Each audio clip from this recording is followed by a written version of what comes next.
Amigos y amigas, sean bienvenidos y bienvenidas una vez más a este su espacio de Cara al Mundo con Miguel Sandoval. Señores, en Haití se vuelve a escenificar una masacre sin precedentes.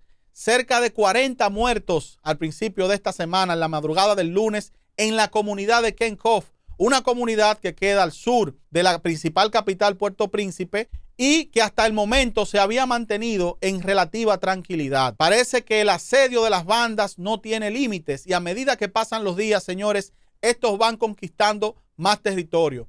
¿Será que se cumplirán lamentablemente las advertencias del secretario general de la ONU, Antonio Guterres, respecto a que si no llegan las ayudas cuanto antes a ese país, pues las bandas estarían ya teniendo un control total de la principal capital? ¿Qué está pasando, señores, con ese Consejo de Transición Presidencial? ¿Tendrán realmente las condiciones para poder procurar un estado de paz en ese país? Y ahora más cuando tienen el reloj puesto, señores, porque el mismo Leslie Voltaire estuvo hablando de que el referéndum en Haití va porque va y le puso fecha en mayo.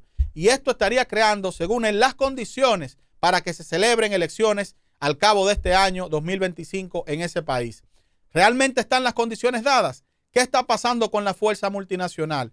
¿Tomarán las bandas en los próximos días la capital? Eso y más en este su espacio de Cara al Mundo con Miguel Sandoval.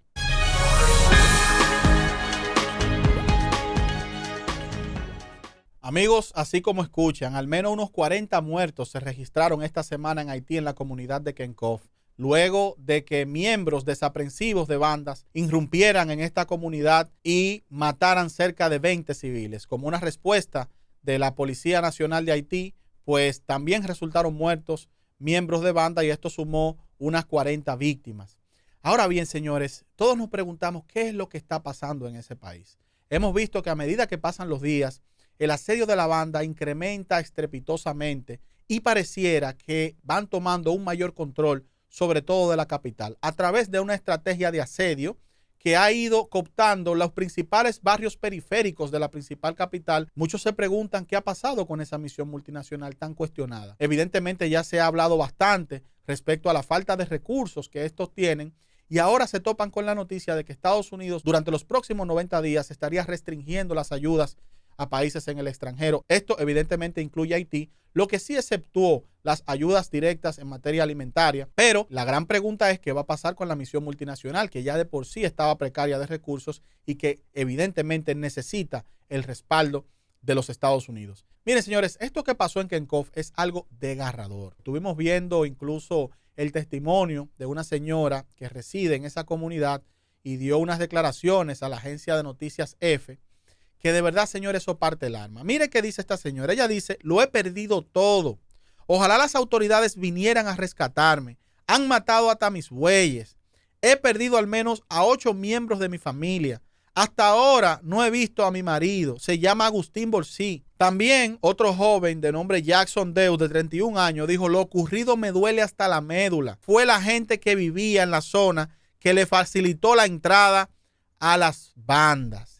Y estas declaraciones de este último joven, señores, realmente marcan un camino de por dónde anda la cosa en Haití. Escuchen lo que él dice, que ya hay personas de ciertas comunidades que le está abriendo paso a las bandas. Evidentemente, esto ocurre por la ausencia de un gobierno. A la ausencia de un gobierno, estas bandas que manejan recursos económicos, que lo pueden permear todo, aprovechándose de la desgracia que se vive en ese país, tienen las puertas abiertas por parte de algunos lugareños. Esta zona de Kenkof era una zona que relativamente se vivía cierta paz a pesar de la intranquilidad que se vive en otras zonas de Puerto Príncipe. Esta, al quedar un poco más retirada al sur y es una comunidad un poco más rural, evidentemente las bandas todavía no le habían puesto la atención. Pero ya, como tienen una misión de tomar el control total de la capital, como bien advirtió el secretario general de la ONU, Antonio Guterres, es una estrategia ya táctica poder tomar el control de toda la periferia, de todo ese cordón que delimita la principal capital, Puerto Príncipe, para generar un muro de contención. Es decir, ya las bandas están poniendo su mirada en comunidades que antes no eran tan atractivas, pero ya ellos están actuando de una manera estratégica en términos militares. Por eso yo siempre le he dicho, señores, que estos no son simples bandas o simples individuos que se alinean en torno a un capricho delincuencial. Estos son grupos armados bien estructurados e entrenados militarmente que cada vez ponen más en evidencia las graves falencias que tiene el Estado haitiano. Y una noticia, señores, dicha por el propio ministro de Haití, Alix Didier, quien estuvo asegurando en una alocución nacional, señores, que ya los organismos de seguridad en Haití, previo a esta agresión, estaban informados. Oigan la gravedad del asunto. Incluso el mismo Alix Didier estuvo reclamándole a los organismos de seguridad que por qué no hicieron nada a pesar de estar advertidos. Entonces ahí surgen varias preguntas. ¿Hay una evidente complicidad, una gran negligencia o simplemente una desprotección porque no cuentan con un respaldo económico que les permita generar una contención ante el avance de las bandas? Señores, esto es sumamente grave que el primer ministro de Haití evidencie de manera pública que la Policía Nacional de Haití, los organismos de seguridad, no hicieron nada al momento de filtrarse la información. Pero ustedes quieren saber algo más grave, señores. No es solamente que las autoridades se enteraron a través de una labor de hiperinteligencia tipo MI6 o KGB o CIA de los Estados Unidos. No, señores. Estos vándalos cometieron la osadía de publicar en las redes sociales que en los próximos días iban a estar tomando esa comunidad. Y esto no es primera vez que pasa, señores. Esto no es primera vez que pasa. Es decir, ya los vándalos de manera abierta y deliberada están haciendo pública su agenda de intervención en las diferentes comunidades. Y todo esto pasa en la cara de todos nosotros. Lo peor de todo, señores, es que todo esto contrasta precisamente con una visita que recientemente giró el actual presidente de Colombia, Gustavo Petro, a la comunidad de Jacmel en Haití, al sur de Haití, donde fue recibido por toda una comisión encabezada por el presidente Leslie Voltaire de la Consejo de Transición Presidencial y toda una parafernalia que se hizo para reconocer cómo esa zona de Jacmel había sido esencial para reforzar algunas intenciones independentistas y algunas gestas que estaba liderando Bolívar en Sudamérica. Y evidentemente se aprovechó la ocasión para estrechar los lazos entre ambas naciones. Incluso el mismo Petro le pidió perdón a la sociedad haitiana porque lamentablemente unos nacionales colombianos habían sido los autores materiales del magnicidio en 2021 del presidente Jovenel Moïse. Y todo esto parece muy bonito y muy interesante. Pero yo digo que contrasta lamentablemente esta realidad porque la sociedad civil haitiana está reclamando el excesivo gasto que se empleó para recibir a Gustavo Petro, señores. Cerca de 4 millones de dólares en un país donde unas bandas armadas en diciembre mataron más de 200 personas en un mismo día, donde en octubre habían matado 112 el mismo día y donde hace menos de 4 días mataron más de 20 civiles. Y que el pretexto de la fuerza que está llamada a contrarrestar el avance de esas bandas, el avance sanguinario de esas bandas, no encuentra por dónde más denunciar la carencia de recursos. Y el mayor portavoz, irónicamente, en los escenarios internacionales de esa carencia de recursos es precisamente ese Consejo de Transición, que donde quiera que va es lo primero que habla. Nos falta más recursos. Y entonces usted va e invierte cerca de 4 millones de dólares en la comunidad de Jacmel para remozarla y recibir a Petro. Caramba, son cosas que uno como que no entiende. Porque miren incluso hasta las cosas de la vida. ¿Qué es lo normal? Que un gobierno reciba a su homólogo en la principal capital. Y la situación está tan precaria que estas personas tuvieron que recibirlo en Jacmel porque las condiciones no estaban dadas para recibirlo en Puerto Príncipe. Entonces yo creo que aquí eso fue una falta de programa, de agenda, y eso no es fortuito, señores. Bien lo decía el profesor Bosch en uno de sus artículos publicados en la revista Política, Teoría y Acción en el año 1981, de que no todas las revoluciones tenían programa. Y yo quisiera hacer referencia a esto, señores, porque es que Haití nunca ha tenido programa.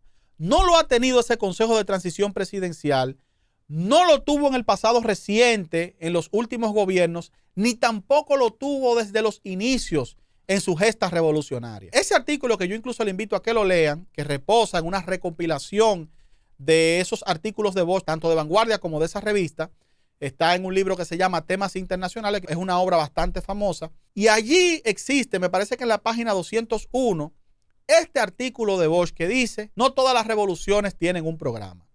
precisamente él arranca con este título para definir lo que fue la revolución de Haití, señores. Y él habla de lo complejo que fue la gesta revolucionaria para ese país. Y que de hecho no fue una sola, ni siquiera fueron varias revoluciones en sí mismas. Porque la gente solamente habla de la revolución independentista de Haití frente al imperio francés.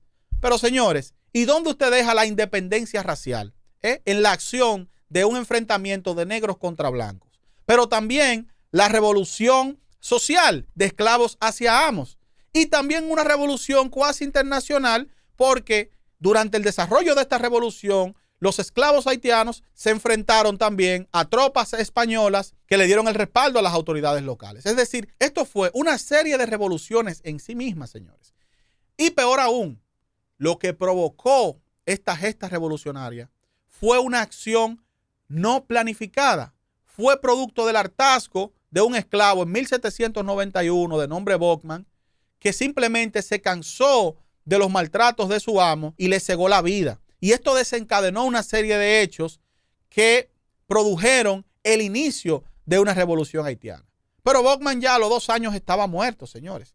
Y esto continuó en una serie de hechos y luego de nuevos actores como Toussaint Louverture y Jacques Dessalines, que culminó con la consolidación de esa revolución haitiana en 1804. Lo que les quiero decir, señores, es que aquí nadie se sentó a diseñar un país, nadie se sentó a diseñar una patria.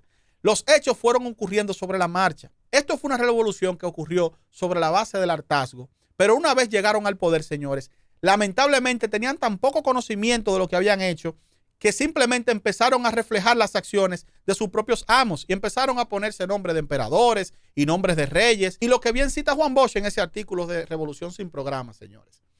Lo que nunca había pasado en una revolución, que simples esclavos pasaron a ser altos mandos militares. Es decir, señores, sin ningún tipo de preparación.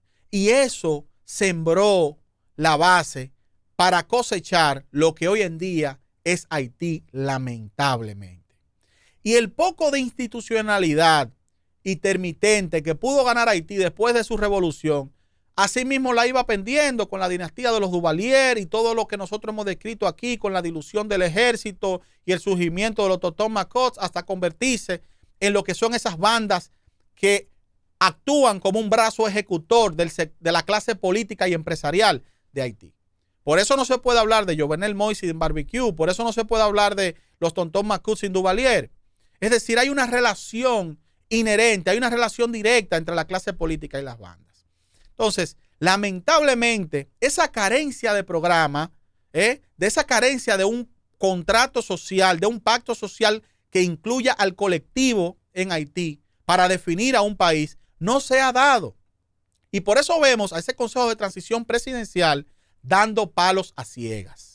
Y eso es muy lamentable, señor. Entonces, ¿qué tiene que hacer la República Dominicana frente a esto?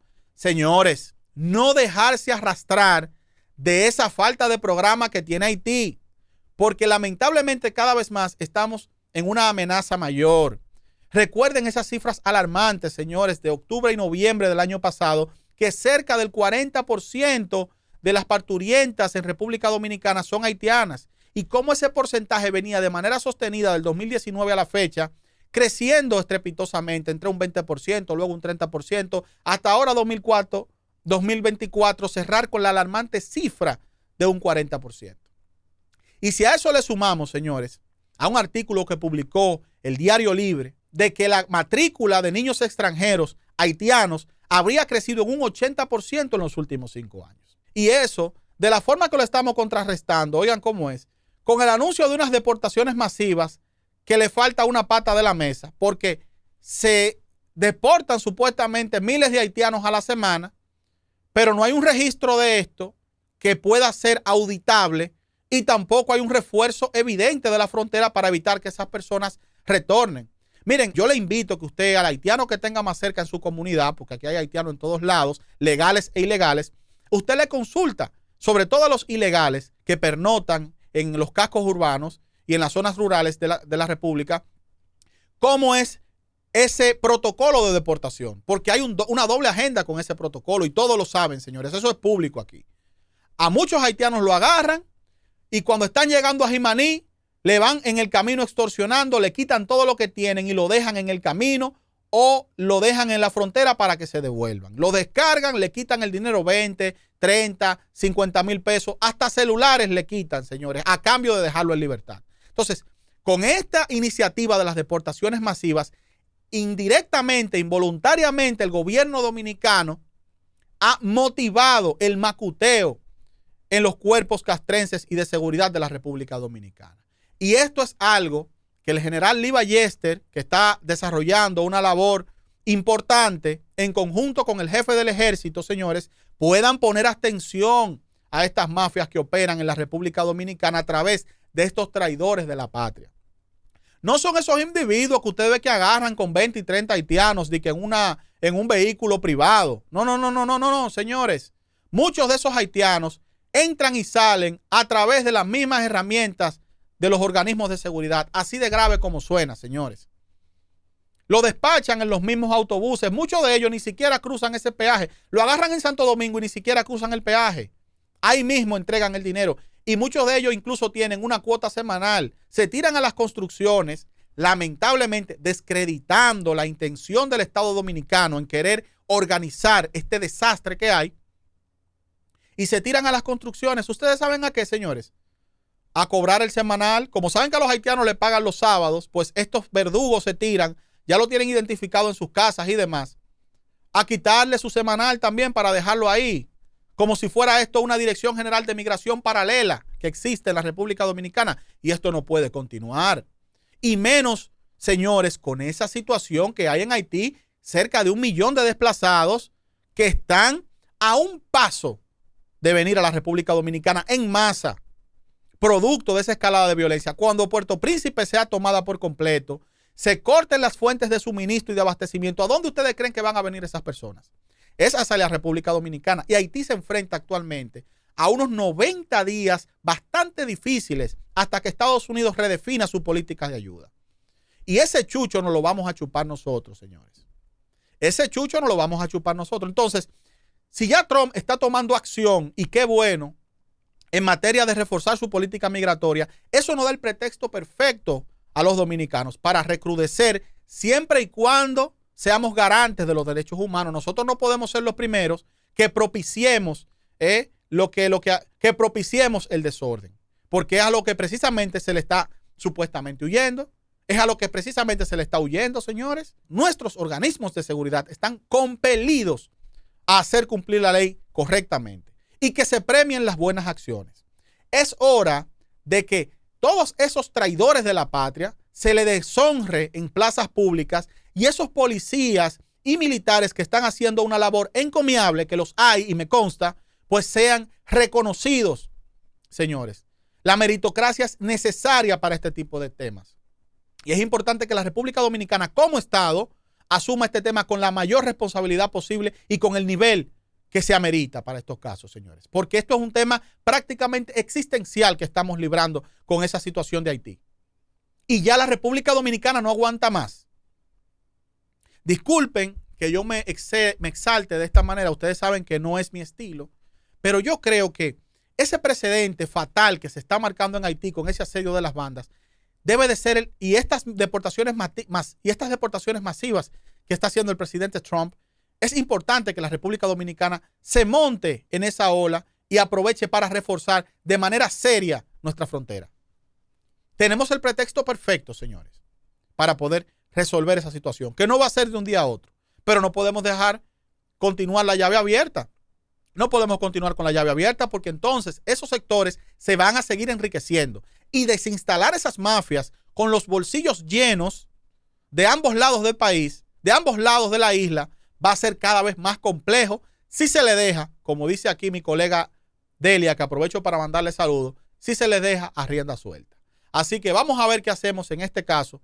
Agradecerle siempre su sintonía. Me gustaría que me digan en los comentarios qué opinan respecto a este dramático hecho que la República Dominicana ha tenido que enfrentar y que no se ve una luz al final del túnel. Entonces, esos haitianos, los que están ilegales, tenemos que buscar la forma de devolverlos a su país y necesitamos también el respaldo de un contraparte internacional, de una comunidad internacional que atienda el llamado de Haití, atienda el llamado de la República Dominicana para que le preste atención seria a ese país y no dejen que la falta de planificación de Haití, que lo acompaña desde sus inicios hasta nuestros días, termine arrastrando a la República Dominicana, que tanto le ha costado sangre, sudor y lágrimas, sobre todo a nuestros héroes patrios, nuestros héroes restauradores y nuestros héroes de guerras revolucionarios, como es el caso de la Revolución de Abril.